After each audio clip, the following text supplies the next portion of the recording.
दुश्मन अनासिर से आहनी हाथों से निपटा जाएगा। हम शैतानी कुव्वतों के खिलाफ यकजा खड़े हैं। सिक्योरिटी फोर्सेस की बेमिसाल कामयाबियों पर फख्र है। Army chief general Asim Munir की पेशावर दौरे पर गुफ्तगू। कहा, अमन खराब करने वालों को पूरी कुव्वत से कुचला जाएगा। ISPR के मुताबिक आर्मी चीफ को फितना अल खवारिज के खिलाफ ऑपरेशंस और सिक्योरिटी सूरत हाल पर ब्रीफिंग दी गई। वफाकी वज़ीर दाखिला और वज़ीर आला खैबर पख्तूनख्वा भी शरीक हुए। सिपा सालार ने दहशतगर्दों के हमलों को नाकाम बनाने पर सिक्योरिटी फोर्सेस को सराहा। आर्मी चीफ की खैबर पख्तूनख्वा की सियासी क़यादत से मुलाकात। दहशतगर्दी के खिलाफ यकजहती और अवामी हिमायत पर इत्तेफाक।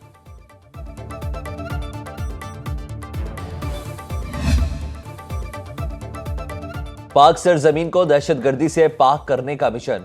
सिक्योरिटी फोर्सेस का बलूचिस्तान में ऑपरेशन। 27 दहशतगर्द जहन्नुम वासिल। ISPR के मुताबिक दहशतगर्दों के ठिकाने का घेराव करते हुए मौसर कार्रवाई की गई। असलहा और गोला बारूद भी तबाह कर दिया गया। हलाक दहशतगर्द फोर्सेस और शहरियों के खिलाफ दहशतगर्दी की कार्रवाइयों में मुलव्विस थे। सिक्योरिटी फोर्सेस बलूचिस्तान के अमन, इस्तेहकाम और तरक्की को सबूताश करने की कोशिशें नाकाम बनाने के लिए पुरअज़्म हैं। सदर मुमलिकत, वज़ीर आज़म और वज़ीर दाखिला का सिक्योरिटी फोर्सेस को खिराज तहसीन।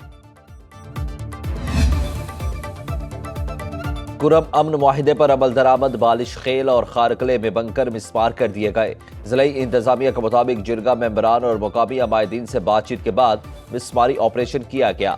ज़िलाई इंतजामिया ने सख्त सिक्योरिटी में बंकर खत्म किए।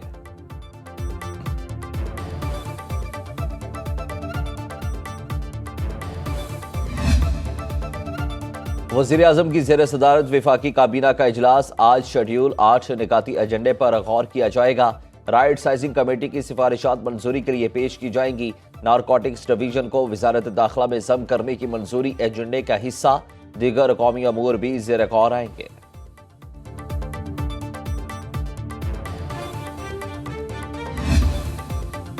स्पीकर कौमी असम्बली अयाज सादिक से मुज़ाकराती कमेटियों का इजलास 15 जनवरी को तलब कर लिया। तर्जुमान कौमी असम्बली के मुताबिक हुकूमत, इत्तेहाद और अपोजिशन में मुज़ाकरात का तीसरा दौर होगा। PTI तहरीरी तौर पर चार्टर ऑफ डिमांड हुकूमती कमेटी को पेश करेगी। असेर रहनुमाओं और कारकुनों की रिहाई। 9 मई और 26 नवंबर पर जुडिशल कमीशन का मुतालबा किया जाएगा।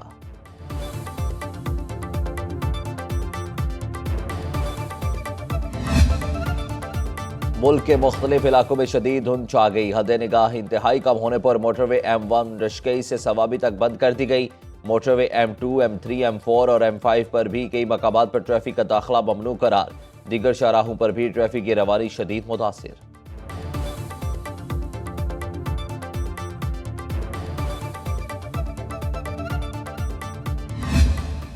कभी एक उज़र, कभी दूसरा उज़र, बीच में कभी वकील चेंज कर लेना, कभी वकालतनामा चेंज कर लेना। जो ताखीरी हरबे इस्तेमाल करने की रिवायत है अदालती केसेस के अंदर, इस पे बानी चेयरमैन PTI ने तो मेरा ख्याल है PhD की हुई है।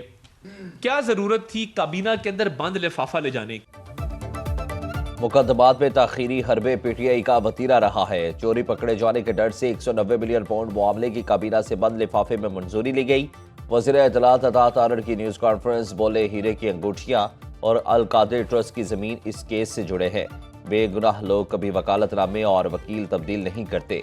सेनेटर तलाह चौधरी ने कहा कि PTI वाले मुकदमात का सामना करने के बजाय डील का तासुर दे रहे हैं। इतनी बड़ी डकैती के बाद NRO का सवाल ही पैदा नहीं होता।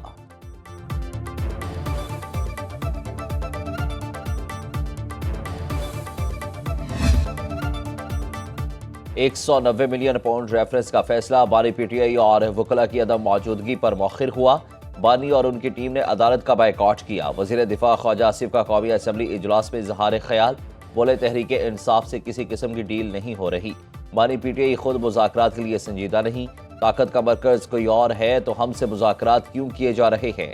ऐवान में अपोजिशन का ऊ की आवाज़ें लगाकर एहतजाज।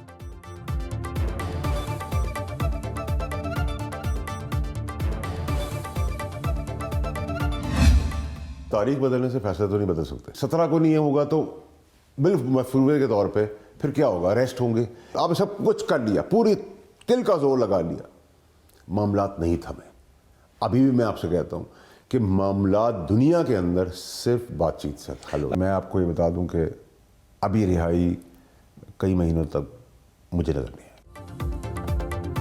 तारीख बदलने से फैसला नहीं बदलेगा। 190 मिलियन पाउंड केस में बानी पीटीआई और अहलिया को सजा होगी। सेनेटर फैसल वाडा की प्रोग्राम सवालनामा में गुफ्तगू, कहा पीटीआई के लिए हैरानकुन खबरें भी आने वाली हैं। पीटीआई ने एहतजाज करके देख लिया, मामला सिर्फ बातचीत से हल होते हैं। बानी पीटीआई को मुज़ाकरात के लिए किसी पर भरोसा नहीं करना चाहिए। 2025 में रिहाई नजर नहीं आ रही।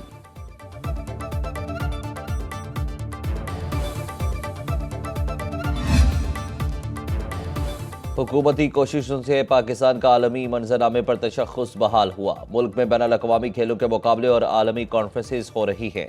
वज़ीर आज़म की वज़ारत हाउसिंग के जारी मनसूबों पर जायज़ा इजलास में गुफ्तगू। शहबाज शरीफ ने वज़ारत हाउसिंग से जामे प्लान तलब कर लिया। कौमी हाउसिंग पॉलिसी मार्च तक मुकम्मल करके मंजूर कराने की हिदायत। कहा तामीराती मनसूबों के लिए कंपनियों का इंतखाब मेरिट पर किया जाए। वज़ीर आज़म का गैर फ़आल इदारों की तहलील से करप्शन में कमी पर इत्मीनान का इज़हार।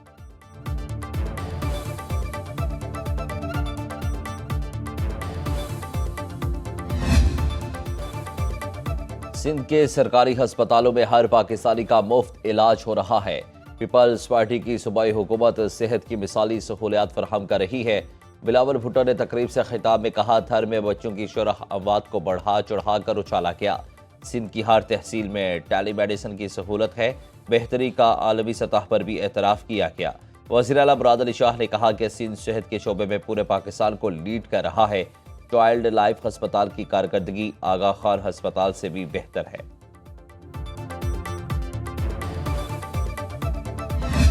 कोई पासबान कभी ये नहीं कर सकता कि किसी के बहकावे में आके मुल्क को आग लगा दे। कोई पासबान कभी ये नहीं कर सकता कि किसी के सियासी बहकावे में आके अपने मुल्क पे हमला कर दे। अब तो आपने पासबान होने का एक वादा भी कर लिया है, किसी की बातों में आपने नहीं आना और आपकी रेड लाइन पाकिस्तान होनी चाहिए। कोई पासबान किसी रियासती इदारे पर हमला करने का नहीं कहता। निगहबान ये नहीं कहता कि मुल्क को आग लगा दो, दूसरे सूबे पर हमला कर दो, मेट्रो स्टेशन जला दो। वज़ीर आला पंजाब मरीम नवाज का इस्लामिया यूनिवर्सिटी बहावलपुर में होनहार स्कॉलरशिप तकरीब से खिताब। बोली, जो फोर्सेस हमारी दिन रात हिफाजत करती रहीं उन्हें इज्जत देनी चाहिए। कौम के बच्चे वादा करें, किसी के बहकावे में नहीं आएंगे। वज़ीर आला पंजाब ने काला शाकाको में मस्कन रावी हाउसिंग स्कीम का इफ्तिताह कर दिया। 5 साल में 5 लाख अफराद को घर बनाने के लिए 15 लाख रुपए बिला सूद कर्जा देने का ऐलान।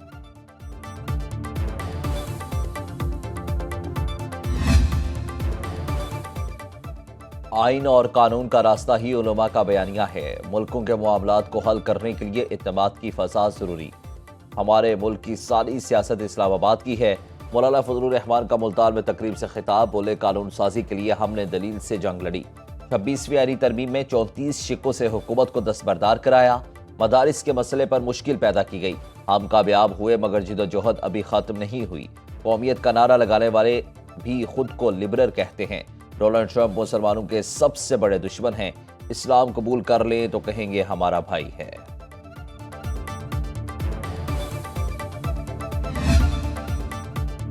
हाई कोर्ट की अथॉरिटी या मातहत अदलिया में बराह रास्त मुदाखलत नहीं होगी। सुप्रीम कोर्ट का हर जज आज़ाद और केस को अपने अंदाज से देखता है। चीफ जस्टिस याहिया अफरीदी की गैर रस्मी गुफ्तगू। कहा, जजिस पर तामीरी तनकीद होनी चाहिए।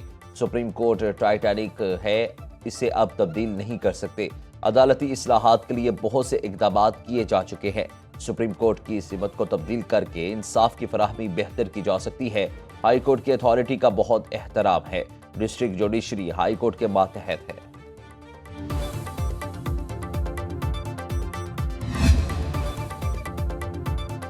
बालाई इलाकों में शदीद सर्दी से मामूलाते जिंदगी मफलूज। सकरदू में पारा -11 डिग्री सेंटीग्रेड तक गिर गया।